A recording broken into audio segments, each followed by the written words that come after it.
In a muddy field near Poitiers, a kingdom's fate hung by a thread. An unthinkable defeat. The King of France, a direct descendant of Valois, was captured. An unprecedented humiliation for Europe's most powerful realm. Against overwhelming numbers, a tactical masterstroke unleashed a storm of arrows. A disciplined force against French chivalry. But how? How could 12,000 Anglo-Gascon soldiers decisively humble a French army of 30,000?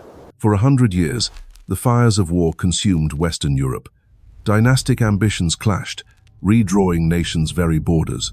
This was the 100 Years' War, a brutal century-long struggle marked by incredible audacity and devastating gambits. At its core, a bitter dynastic dispute. English Plantagenets claimed the French throne, a claim enforced by steel. England's formidable Edward III pushed his claim, his kingdom fueled by ambition and a fierce, emerging national identity. Facing him, the proud French Valois monarchy defended ancestral lands, commanding Europe's largest, most splendid army. Their clashes were epic, defining an era. But none would be more shocking, more improbable than Poitiers. In 1356, the stage was set. England's formidable warrior, Edward the Black Prince, led his forces. A force of just 12,000 men, experienced, disciplined, but vastly outnumbered deep in enemy territory. Their adversary, the colossal French royal army, an estimated 30,000 strong, led by King John II himself. A numerical disparity almost unfathomable. A smaller army, trapped, facing the full, terrifying might of a kingdom. The Black Prince's audacious raid had drawn the French king into a deadly pursuit. The trap was sprung. King John II, confident in numbers, sought to crush the English once and for all. No escape. The French believed victory was inevitable, their chivalry unmatched. Their sheer numbers seemed to guarantee triumph. Yet, against all odds, the Anglo-Gascons would achieve a victory that would stun Europe, changing history forever. This wasn't just a battle, it was a fatal gamble with medieval Europe's future hanging precariously in the balance. How could a force so small not only survive, but utterly shatter an army more than twice its size? What cunning tactics, what desperate courage, forged this impossible victory? The story defies belief. Join us as we unravel the legend of Poitiers, the nightly showdown that redrew medieval borders. For 100 years, two great powers clashed. A century of conflict forever reshaped Europe's destiny. The roots of rivalry ran deep, a complex tapestry of feudal loyalties and burgeoning national ambitions. This wasn't merely war, it was a grand strategic game for dominance, with entire kingdoms as stakes. The 14th century dawned with a profound crisis. The direct Capetian line in France had extinguished. A throne lay vacant, sparking a fierce succession dispute that would engulf two powerful nations. England's young king, Edward III, saw an undeniable opportunity. He held a compelling claim. Through his mother, the daughter of the last Capetian king, Edward, was a direct descendant. To Edward, the French crown was not merely a symbol of power, but his rightful inheritance. But the French nobility vehemently rejected an English king ruling their lands. It was unthinkable. They invoked ancient Salic law, prohibiting claims through the female line, blocking Edward completely. Instead, the crown passed to Philip VI, establishing the new Valois dynasty, firmly French. Philip's ascension solidified French independence, yet inflamed Edward's dynastic grievances profoundly. The Valois monarchy moved swiftly to consolidate power, preparing for the inevitable English challenge. Formal challenges and counterclaims escalated, pushing both kingdoms closer to the brink. Edward, despite his claim, begrudgingly paid homage for Gascony, a constant source of friction. Beyond crowns and bloodlines, economic rivalries fueled the fires of conflict. Flanders was crucial. Flanders, a wealthy cloth-producing region, relied entirely on English wool, granting England leverage. French attempts to assert control over Flanders threatened English economic interests and power. Then there was Gascony, a rich English possession in southwestern France, vital and coveted. A remnant of earlier Angevin power, Gascony was a constant feudal dispute, a territorial powder keg. Edward III, a king of immense ambition and military talent, sought to enforce his birthright. His declaration of war was not just for territory, it was a bid for the very soul of France. England's formidable armies began to mobilize, ready to cross the Channel and reclaim what Edward believed was his. The English military machine, honed and innovative, was poised to unleash devastating tactics upon France. The French Valois monarchy stood firm, ready to defend its newly acquired legitimacy and ancient lands. Early skirmishes and brutal raids defined the conflict's opening chapters, testing both kingdoms' resolve. The century of conflict drained treasuries, strained allegiances, and reshaped the very fabric of society. The war escalated into a brutal struggle, marked by devastating chevauchées, scorched earth, and immense suffering. Chivalric ideals often masked the grim reality, a relentless, destructive clash of medieval empires. This century of simmering hatred and open warfare was an unstoppable collision course, leading to Poitiers. The 100 Years' War raged, a brutal conflict demanding decisive action. England needed to strike deep. In 1356, Edward, the Black Prince, formulated a daring plan, a calculated risk to break French resolve. His objective? An audacious chevauchée, a devastating raid deep into France's economic heartland. From Bordeaux, a formidable Anglo-Gascon army gathered, numbering just under 7,000 men. These hardened warriors, driven by loyalty and the promise of plunder, prepared for a perilous journey. Their mission was clear: sow chaos, destroy infrastructure, and provoke the French king into battle. On August 8th, the Black Prince led his forces across the border, venturing into hostile territory. The chevauchée began, a rapid, brutal march designed to outmaneuver any immediate French response. Behind them, a trail of devastation marked their progress. Burning towns, ruined fields, shattered lives. Living off the land, the English army systematically plundered the rich French countryside, weakening its war effort. Despite the brutal nature of the raid, the Black Prince maintained tight control over his veteran forces. They pressed deep into Berry and Auvergne, leaving a path of destruction hundreds of miles long. Edward's audacious gamble was paying off. The French heartland was reeling from the unexpected assault. Panic spread like wildfire. Local lords were powerless to stop the swift, destructive English advance. Economic warfare was paramount. French agricultural wealth, vital for sustaining their armies, was decimated. News of the unparalleled destruction reached King John II. The Black Prince's raid could not be ignored. The French king was incensed. Honor, prestige, and the very fabric of his kingdom were under attack. Caution was abandoned. John made a fateful decision. He would personally lead an army to crush the invaders. Throughout France, the call to arms rang out. Every available man was summoned to defend the kingdom. An overwhelming force began to gather, an army vastly outnumbering the English, eager for vengeance. The Oriflamme, sacred banner of France, was raised. This was to be a decisive engagement. With unprecedented speed, King John II set his massive army in motion, chasing the elusive Black Prince. He aimed to intercept the English before they could reach the relative safety of Gascony. Suddenly, reports came in. A colossal French army led by King John himself was closing in. The hunter had become the hunted. The audacious raid now risked becoming a catastrophic trap. The English began a desperate retreat northwards, seeking a defensible position or an escape route, but the French pursuit was relentless, their sheer numbers steadily closing the distance, sealing the fate. The escape window narrowed. Prince Edward's gamble had provoked the overwhelming French response he desired. Now, he faced not just a pursuit, but an inevitable, decisive confrontation with France's finest knights. Near Poitiers, two massive forces converged, setting the stage for one of history's most epic battles. September 1356. Near Poitiers, a collision course was set. One side, resolute, the other, supremely arrogant. The Anglo-Gascon forces, outnumbered, chose their ground with shrewd precision. Every advantage was seized. Natural barriers transformed the landscape into a fortress. Thick hedges, impassable vineyards, became their shields.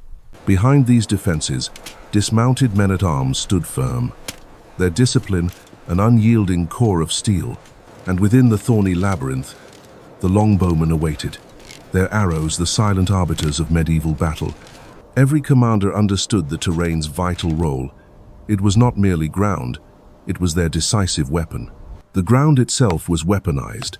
Hedges were reinforced, pathways narrowed, denying easy passage to cavalry. A collective breath held, a unified resolve. They were a smaller force, but their position was formidable. The Black Prince observed. His strategic genius had crafted this defensive masterpiece, awaiting the French onset. This was the unyielding ground, a stark contrast to the vast, open plains favored by French heavy cavalry. Meanwhile, the French host arrayed itself. Their numbers were overwhelming, their confidence absolute, bordering on hubris. King John II, leading the flower of French chivalry, believed victory was assured. His army, a glorious spectacle. These knights, resplendent in their heavy armor, saw a small trapped enemy. An easy, glorious triumph beckoned. The sheer scale of their force filled the horizon, a magnificent display of medieval military might and splendor. Discussions were swift, decisive. The plan, an overwhelming frontal assault, crushing the smaller English force. The ground trembled as French cavalry began to form. Impatience and bravado fueled their desire for glory. Many harbored a disdain for the dismounted English. They believed a proper knight fought from horseback gloriously. The first French vanguard, led by two marshals, began its advance. A torrent of steel and ambition unleashed. With a gesture from their king, the Battle for Poitiers officially commenced. The French juggernaut was now in motion. Across the field, the enemy approached. A sight that would have broken lesser men, but not these determined soldiers. The initial French assault was a thunderous, uncoordinated charge, each knight eager for individual glory. Crossbowmen advanced alongside, loosing their bolts. A preliminary shower of projectiles, largely ineffective. But the terrain was not open. The hedges and vineyards, dismissed as trivial, now became a deadly quagmire. In their defensive positions, the English longbowmen waited. Patiently, calmly, they prepared their devastating response. The French charge, fragmented from the start, began to falter. Horses stumbled, momentum was lost, chaos ensued. Crossbow bolts rattled harmlessly against shields and armor. The French preliminary volley had little tactical effect. The natural barriers ripped into the French formations. Horses and riders tangled, a magnificent charge turned messy. Knights, unhorsed and struggling, became vulnerable. Their heavy armor, designed for glory, now became a deadly burden. The vanguard's charge devolved into a muddled, disorganized mess. No cohesion, no unified force, just individual struggles. Against this chaos, the Anglo-Gascon lines held firm, an unbreakable wall of disciplined men-at-arms and archers. Then came the command, the signal for the English longbowmen to unleash their terrifying concentrated fire. Thousands of arrows darkened the sky. A deadly rain, aimed with chilling precision at the stalled French cavalry. Arrows found their marks, piercing armor, felling horses. The disciplined longbowmen proved their lethal supremacy.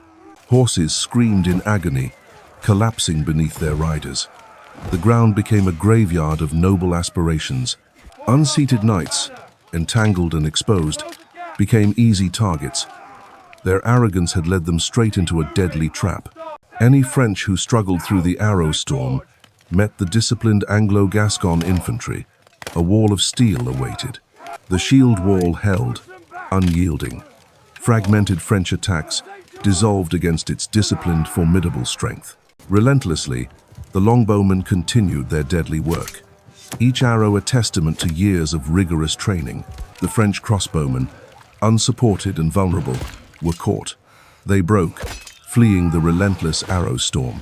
The first French assault, heralded by such arrogance, dissolved into a rout. The ground was littered with their fallen. The cost of overconfidence was evident. The field of engagement became a testament to tactical folly and English skill.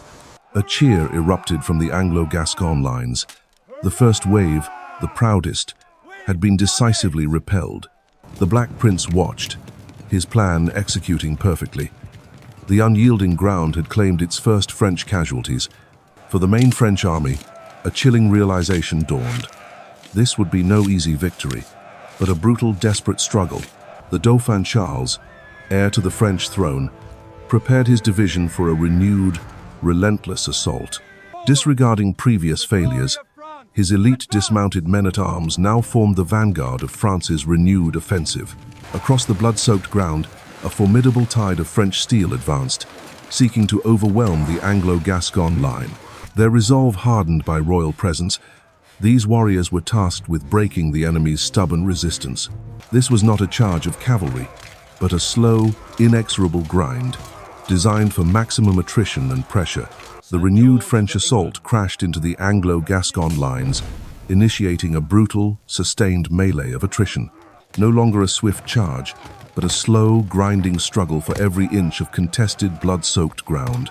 The air filled with the clang of metal, the shouts of commanders, and the desperate cries of the dying. The Anglo-Gascons, though weary, braced themselves again, forming an unyielding wall against the French fury. Hours melted into an eternity of close-quarters combat, each side vying for supremacy in a deadly dance. The ground beneath their feet turned into a treacherous mire, soaked with blood and littered with the fallen. Banners dipped and swayed precariously, marking the desperate, fluctuating struggle for the battle's heart. This was a test of sheer endurance and willpower, where individual strength was magnified by collective resolve. Exhaustion gnawed at both armies, but the French pressed on, relentless in their determination to break through. Weapons blurred in a symphony of destruction. The melee raged, a testament to medieval warfare's brutal reality. Against the overwhelming numbers, the Anglo-Gascons displayed incredible tenacity, their lines bending but not breaking. Exhausted but unyielding, they met every French push with fierce defiance, fueled by sheer, desperate will. Each French attack was met with stiff resistance, their momentum blunted by a wall of unwavering resolve. Commanders roared commands over the din, urging their men to stand firm, to hold the precious ground. Every man fought for his life, for his comrades, for the very survival of their beleaguered, isolated army. Despite being outnumbered, their disciplined formation and advantageous terrain continued to confound French assaults. Repeatedly, the French surge faltered, unable to find a decisive breakthrough against the resolute defenders. Frustration began to creep into French ranks.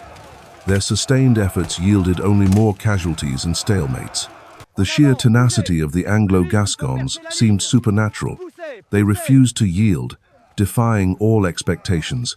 This was a battle of wills, a test of who could endure the longest, who would ultimately break first.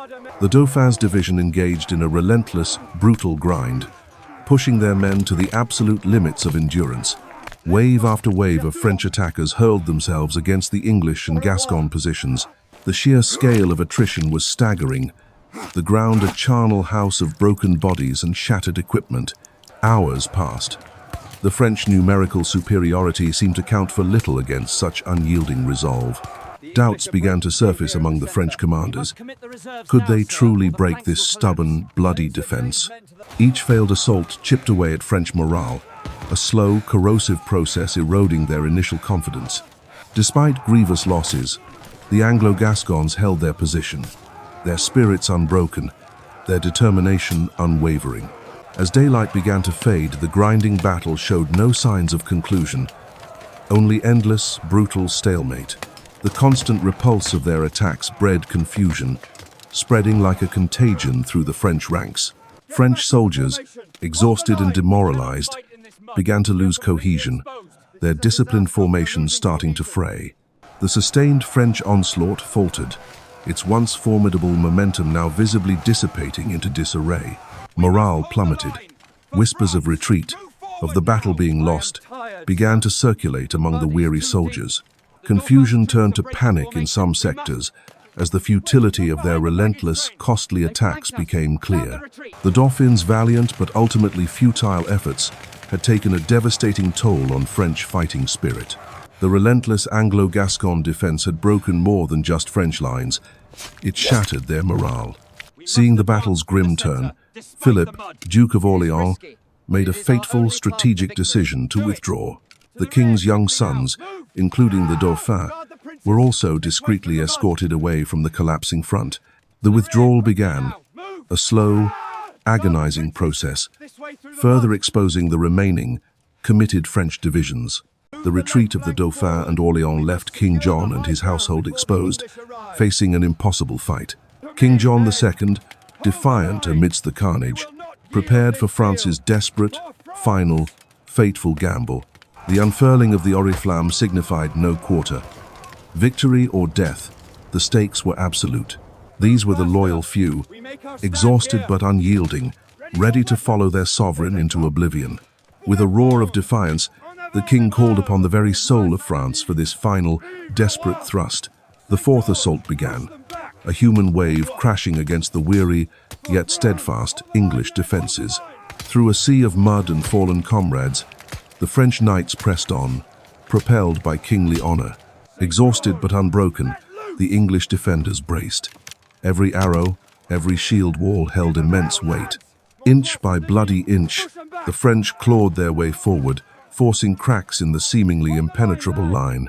His eyes, mirrors of France's last hope, reflected a king's unyielding will against overwhelming odds. The battlefield became a maelstrom of death, a brutal symphony of desperate men fighting for survival. French banners, once symbols of invincibility, now struggled, battered and torn, against relentless pressure. Despite relentless pressure, the English line, a testament to endurance, refused to yield an inch. For every Frenchman fallen, another rose, driven by the desperate spirit of their embattled kingdom.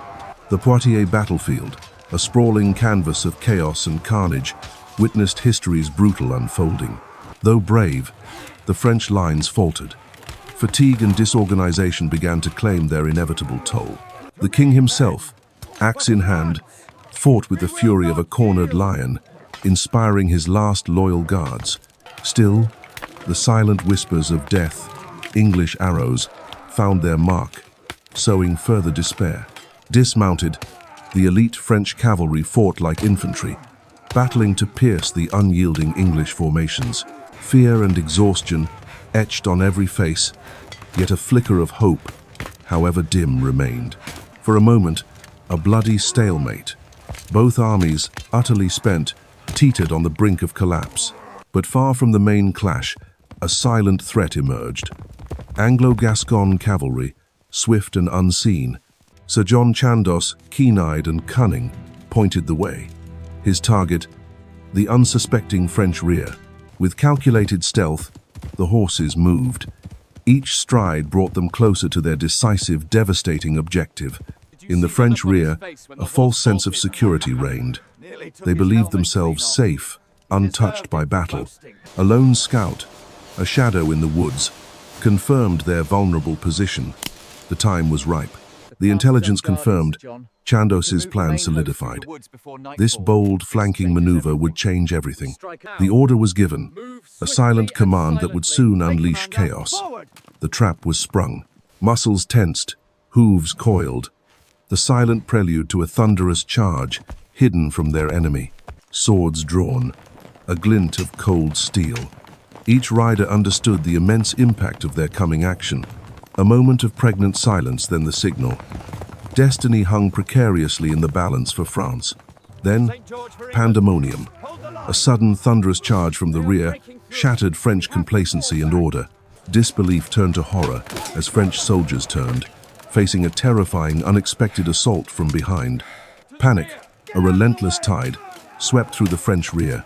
Order disintegrated into utter, uncontrollable chaos. Relentless, the flanking force carved a bloody path. Fleeing soldiers were cut down without mercy. The main French line, already strained, watched in horror as their rear dissolved into utter pandemonium. Despair gripped French hearts. Trapped between relentless foes, a chilling realization of certain defeat. The oriflamme, sacred symbol, now flew over a tide of broken men, its promise of victory fading. King John's Guard, overwhelmed, fought with suicidal bravery against relentless attacks from all sides. The entire French army, once a formidable host, dissolved into a terrified, disorganized, desperate rout. One by one, the proud French banners fell, crushed beneath the weight of overwhelming, irreversible defeat. King John, dismounted and defiant, wielded his battle axe, a lone, unyielding figure in the maelstrom. Surrounded by a sea of English and Gascon foes, the king fought on, a beacon of doomed courage. Finally, overwhelmed by sheer numbers, King John II was disarmed and captured, a devastating blow. The battle ceased. The field, a testament to France's utter collapse, lay silent in defeat's grim embrace. The sun set on Poitiers, casting long shadows over a field of unimaginable carnage. France lay broken. Thousands of French knights and common soldiers, a generation's elite, had perished in the slaughter. For England, the victory was total, yet the cost of such triumph was etched into every survivor's face. Amidst the chaos, King John the Good fought with the courage of a lion, refusing to yield. His youngest son, Philip, stood steadfast, a beacon of loyalty in their family's darkest hour. Overwhelmed and outnumbered, the King of France finally surrendered, his kingdom's fate sealed. The capture of a monarch was an unprecedented prize, a symbol of England's dominance and fortune. The Black Prince, victorious but gracious, received his royal prisoner with honor and genuine respect. From the blood-soaked fields, King John began his arduous journey, a monarch stripped of his crown. In Bordeaux, the reality of his captivity settled, negotiations for his monumental freedom slowly beginning.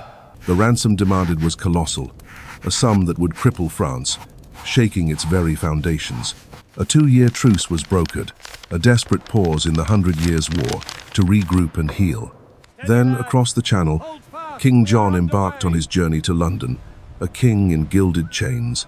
London greeted its royal captive with fanfare, a spectacle of English triumph and French humiliation. Despite his imprisonment, King John lived a life of relative comfort, awaiting his kingdom's payment. Back in France, a power vacuum festered. The realm, leaderless, spiraled into dangerous chaos.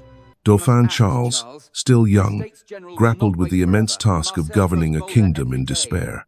The populace, weary of defeat and taxes, rose in revolt, demanding radical change from the elite.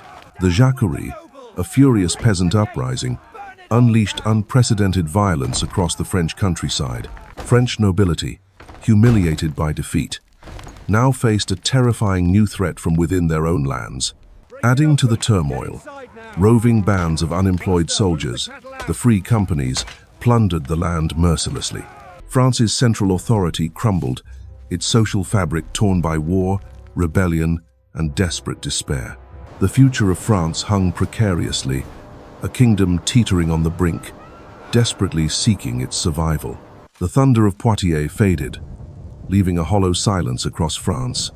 A nation bled, shattered by a single catastrophic day.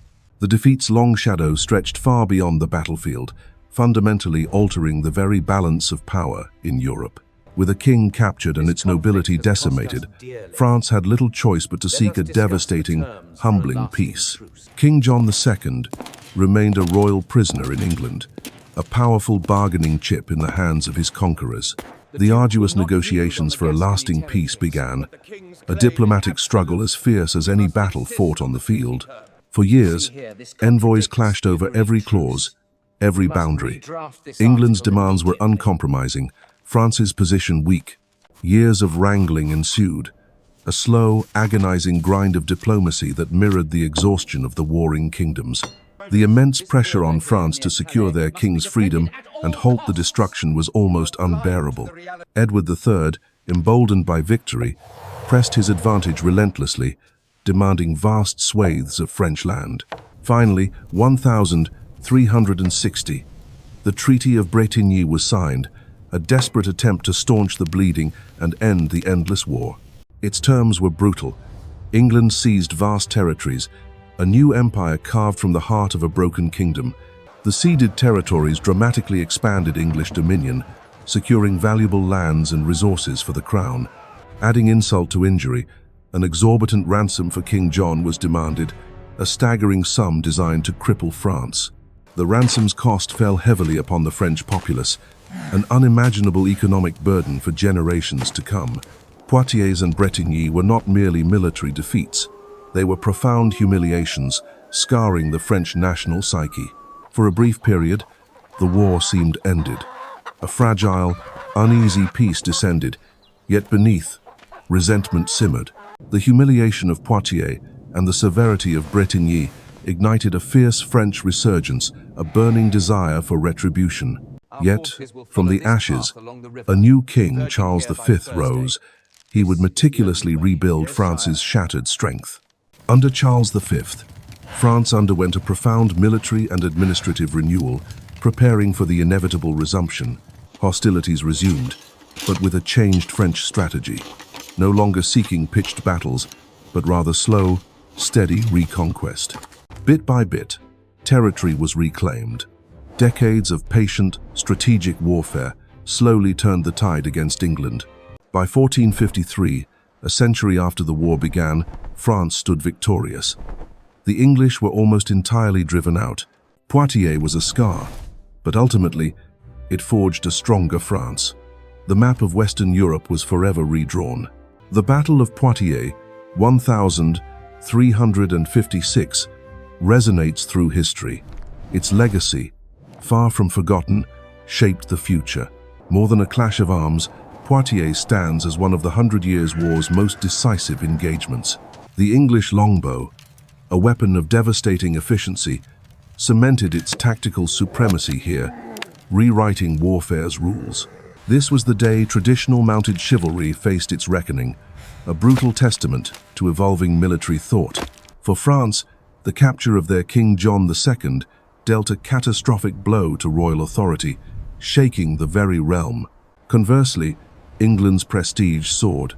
Edward the Black Prince emerged a legend, his victory solidifying Plantagenet power. Poitiers forged a nascent English identity, uniting a nation behind its formidable warriors and an audacious king.